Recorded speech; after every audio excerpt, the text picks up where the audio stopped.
Long ago, in the heart of the ancient world, Jerusalem stood as a city of great significance. Its towering stone walls, built from massive limestone blocks, surrounded a vibrant and bustling community. The narrow, cobblestone streets twisted through the city, lined with sandstone houses, wooden market stalls, and grand places of worship. The great Second Temple, a magnificent structure of white stone, gleamed under the golden sunlight, drawing priests, scholars, and worshippers to its courtyards. The marketplace was always alive with activity, merchants shouting, trying to sell their spices, fabrics, and pottery, women carrying clay jars, and children running barefoot, their laughter echoing through the alleyways. The air was thick with the scent of fresh bread, burning incense, and the distant smoke of cooking fires. People from all walks of life, traders, beggars, Roman soldiers, and Jewish scholars, crossed paths daily in this sacred and historic city. Among the crowd, a man stood apart, speaking with wisdom and authority, yet dressed in the simple robe of a humble teacher. His shoulder-length brown hair framed his gentle yet powerful face, and his deep brown eyes carried both compassion and divine knowledge. He was Jesus of Nazareth, a man whose words stirred the hearts of many, drawing followers and skeptics alike. One day, as Jesus was teaching in the city, a lawyer approached him, his expression both curious and challenging. "Teacher," the lawyer asked, "what must I do to inherit eternal life?" Jesus looked at him calmly and replied, "What is written in the law? How do you understand it?" The lawyer straightened up and answered, "Love the Lord your God with all your heart, with all your soul, with all your strength, and with all your mind, and love your neighbor as yourself." Jesus nodded and said, "You have answered correctly. Do this, and you will live." But the lawyer, wanting to justify himself, pressed further. "And who is my neighbor?" Jesus responded with a parable. Beyond the city walls of Jerusalem, a dangerous road stretched toward Jericho. This road, known for its steep cliffs, sharp turns, and rocky terrain, was infamous for being a place where bandits lurked in the shadows, waiting to ambush travelers. It was a place of fear and uncertainty, where only the bold or desperate dared to walk alone. One day, a man set out on this very road. He was a Jewish traveler dressed in a simple beige tunic, walking steadily under the burning midday sun. His sandals kicked up dust with every step as he made his way through the rugged path. Suddenly, from behind the boulders, a group of robbers appeared.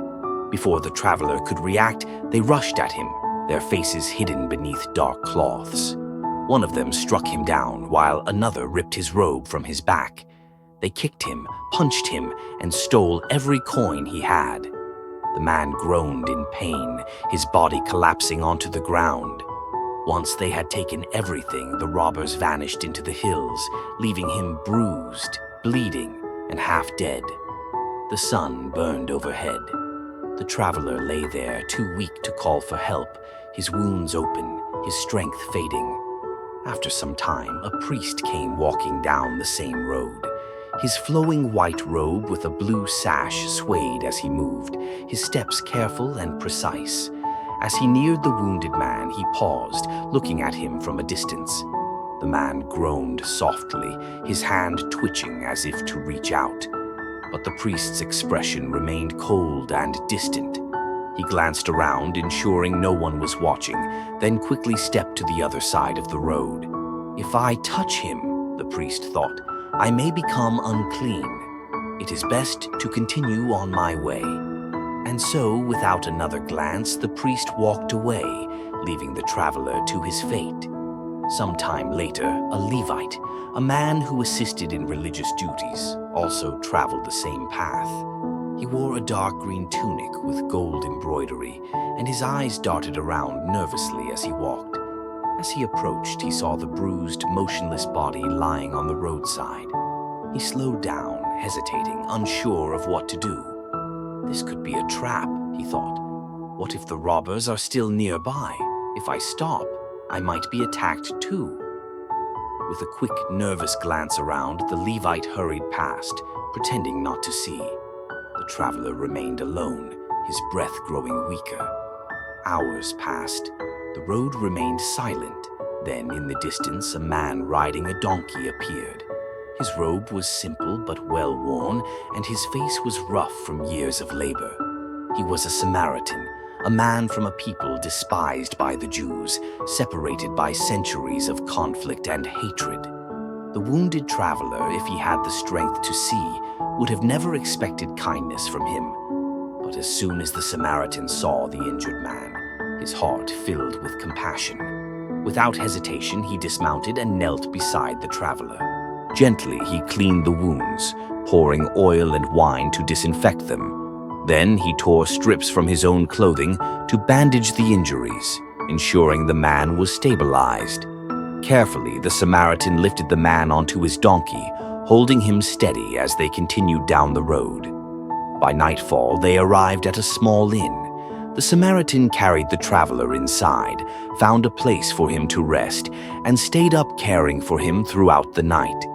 The next morning, before leaving, he took out 2 silver coins and handed them to the innkeeper.